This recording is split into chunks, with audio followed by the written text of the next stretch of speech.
Sabi dito sa balita, 3 to 4 witnesses stopped to testify against Duterte before ICC lang.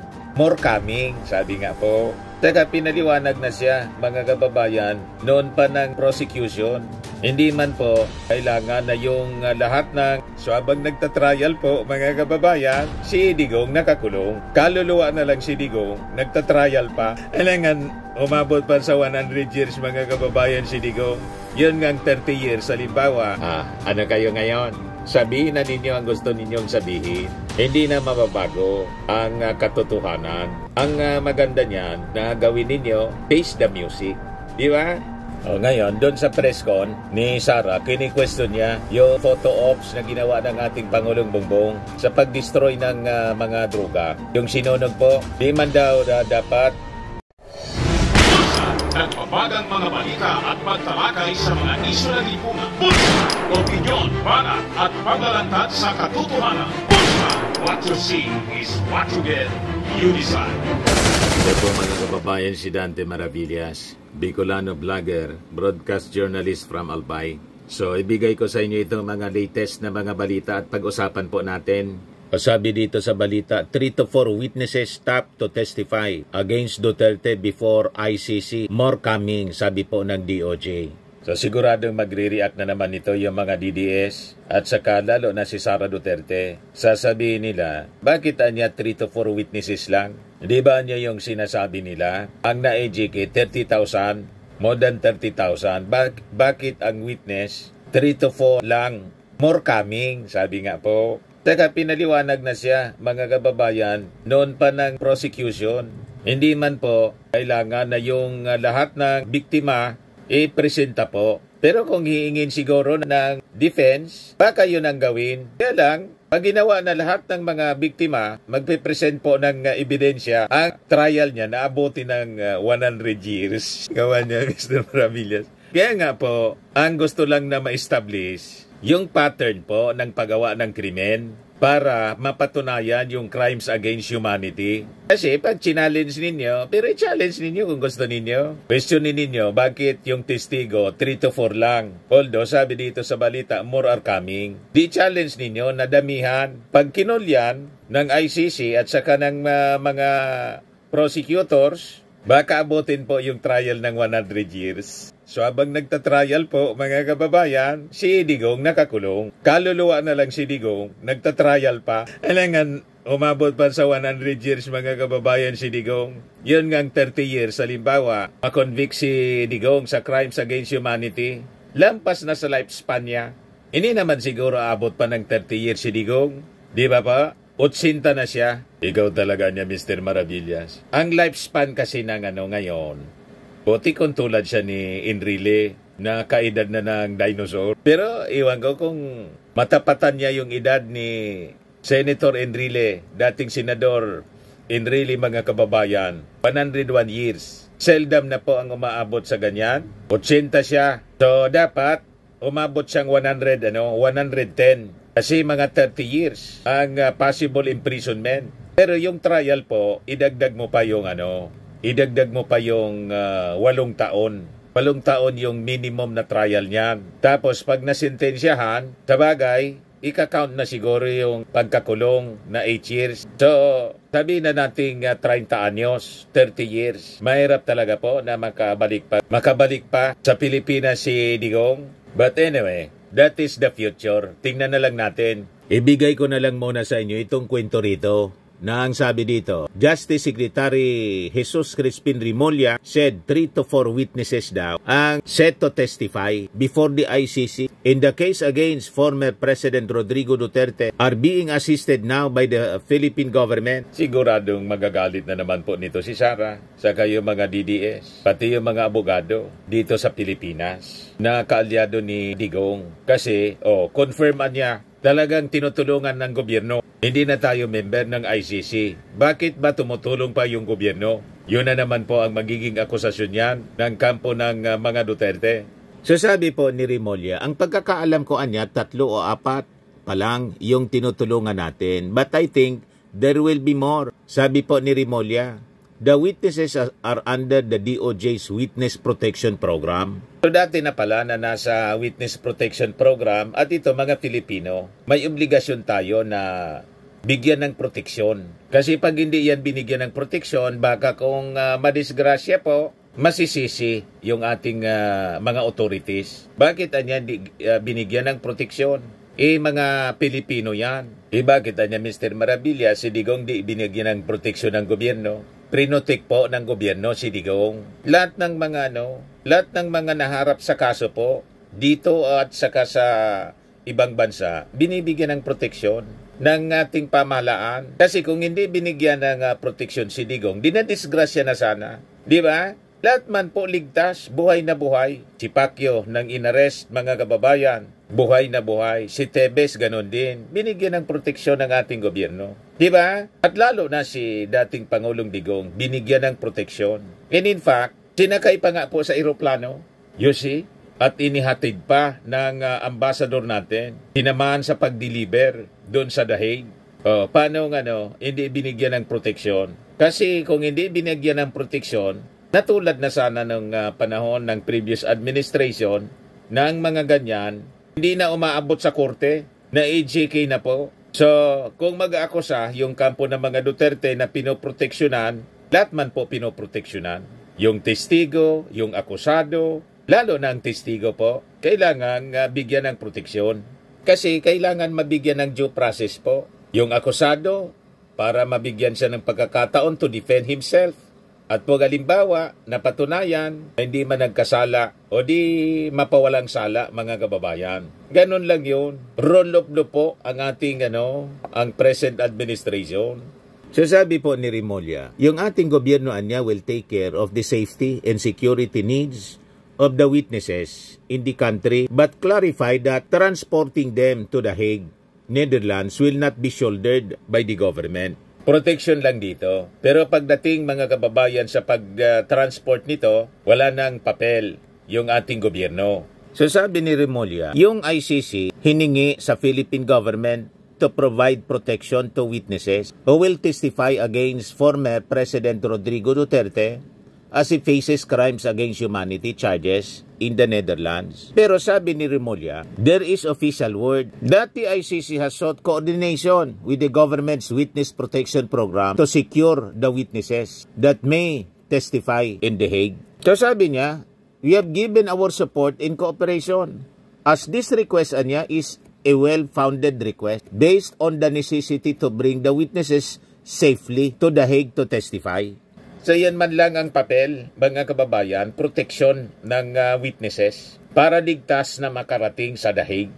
So paliwanag ni Remulla na there was no official communication anya on paper na mula sa korte. Basta sabi niya, may mga taga-ICC na tumawag sa ating Witness Protection Program. Doon nagsimula yan, hindi ako ang kausap. In fact, I don't even know them. I just let our WPP people handle it kasi nga confined yan sa trabaho nila. Pero binigyang diin ni Remulla na yung stance niya ng ating Pangulong Bongbong Marcos that the Philippines is not a member of the ICC still remain. Lalo yan Mr. Maravillas magwawala yung kampo ng Duterte na parehas yung stance pero nakikipag-cooperate. Nakipag-cooperate po tayo o nasa Interpol. Ang kasalanan po sa mga Duterte kasi umalis sa ICC pero hindi umalis sa Interpol. Kaninong pagkukulang po? Hindi yun pagkukulang ng gobyerno. Sila yung may kasalanan. Kasi ang dapat ginawa nila, kinumpleto nila para hindi tayo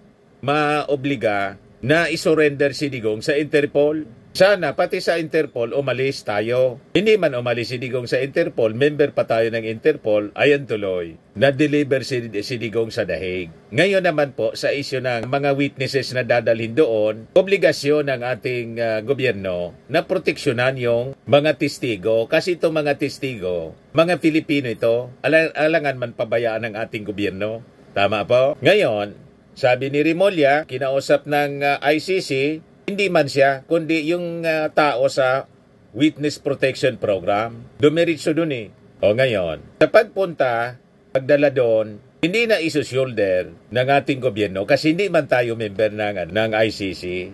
Subala na sila, basta yung proteksyon, obligasyon ng gobyerno. Pero yung pagdala sa witness para magtestigo kay Digong sa dahig, hindi na yon.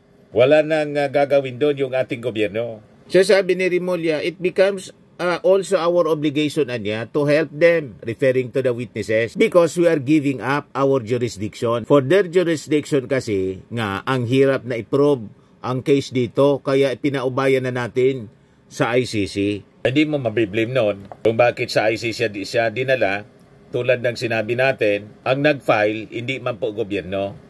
Ang nag-file ng kaso sa ICC. Ang nag-file, mga pribadong personalities. Pribadong grupo, yung mga members ng family ng mga biktima at tinulungan po ng mga civic organization, ng church-based organization. Sila yung tumulong. Paliwanag ni Boying. Ang Pilipinas niya, just to bridge gaps between ICC and witnesses, but won't shoulder Hague transport. The main purpose niya of this cooperation, according to Remulla, para lang i-safeguard yung mga testigo locally. We will protect the witnesses. Whatever it takes to protect the witnesses, we will do. However, Remulla drew a firm line regarding the geographic scope of this assistance. Only in the Philippines niya. Of course, once they are there, that's up to them. But as long as they are here, it is our obligation to help. Kasi, if we can protect witnesses for other cases niya, why not in this case? Sabi ni Remulla, the DOJ's assistance niya does not signify a move for the Philippines to rejoin the ICC.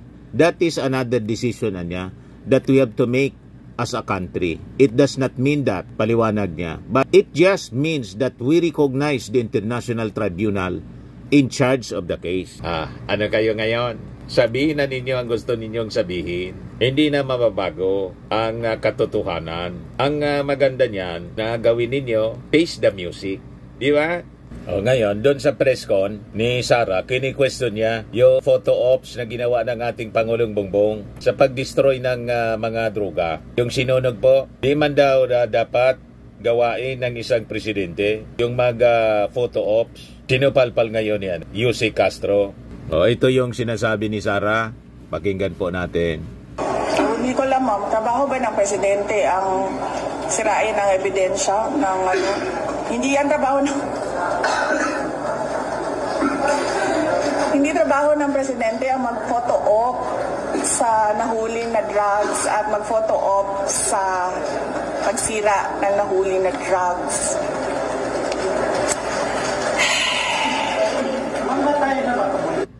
Yun ang sinasabi niya, pero ito yung tatay niya noon. Ganon din yung ginagawa. Mabuti na ang ganon ang ginawa ng ating Pangulong Bongbong Marcos for transparency. Purposely talagang in-invite niya yung media, pinicturan, kailangan for documentation. At siya mismo yung pumunta doon. In-inventory muna. Kasi ayaw niya na maulit yung mga previous na nangyari noong panahon ng previous administration na yung nahuhuli na pinagbabawal na droga, nire-recycle. Yan ang purpose niyan. Kaya ini-invite talaga yung media, pinipicturan siya para may katibayan, may dokumento, may patotoo na talagang dinistroy, sinunog. Yan nga din yung gawain ng tatay niya. Kaya lang nung panahon ng kanyang tatay, yun na nga po, nire-recycle. Yes, sinupalpal kanina mga kababayan ni Yusek Castro. Sabi dito sa report ng Inquirer, Palace shows Rody Duterte's photo watching drugs burn. Sabi ni Yusek Castro, this is not just a photo op, it serves as a warning to criminals. And it also serves as an inspiration to the people who want to curb illegal drugs, sabi po niya. So maybe, the Vice President niya forgot this. Pinakita mga kababayan yung ginawa ng kanyang tatay, ganun din. Yan niya. Duterte witness, Pedias incineration of 7.51 billion dangerous drugs in Cavite. Sabi ni Yusek Castro, work should not be hidden niya. It should be visible to the people. The President should report to the people. Kasi pag hindi yun ginawa, pagdududahan na ni-recycle niya siguro. May issue na naman. Damn if you do, damn if you don't. Yan ang problema kay Sara, mga kababayan. Kasi sa ngayon, nakikita ninyo yun bloodless drug war ng ating Pangulong Bongbong. Billion po na pinagbabawal na droga yung nakukumpiska. Walang report na na-EGK. Yun ang pagkakaiba po. Firmax Firming and Lifting Cream, pinapahid po sa mga pulses in affected area. Mainam po sa paninigas ng mga kaso-kasuan. Ito naman po, Automax Radiant Serum. Sa mukha naman yung application. Anti-aging po siya. You will look 10 years younger than your age. Sa mga cancer patients naman po, baka lang gusto ninyo itong itry. Neng siya red mixed fruit drink. Hindi mo po siya gamot, food supplement siya. Kaya lang, gawa siya mga kababayan sa goji berry. Yung goji berry, may anti-cancer properties. O ngayon, yung mga inquiries ninyo, dumiritso na lang kayo sa aming messenger sa Facebook para masagot namin agad. Ayos pa? Ayos na ayos niya, Mr. Maravilla. At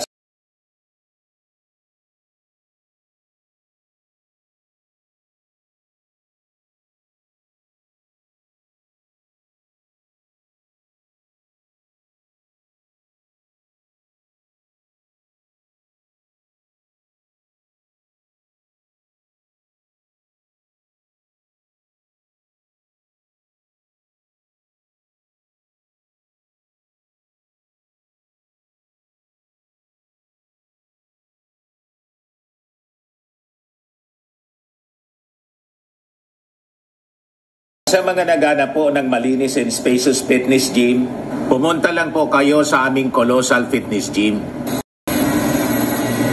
May Grab car rental din po kami. Ito naman po yung bago naming product na binibenta online. Eye Glow Serum, whitening po siya. Tingnan ninyo yung epekto sa aking anak na architect before and now. Yung mga inquiries po ninyo, dumiretso na lang kayo sa kanyang Facebook account, Riz Maravillas.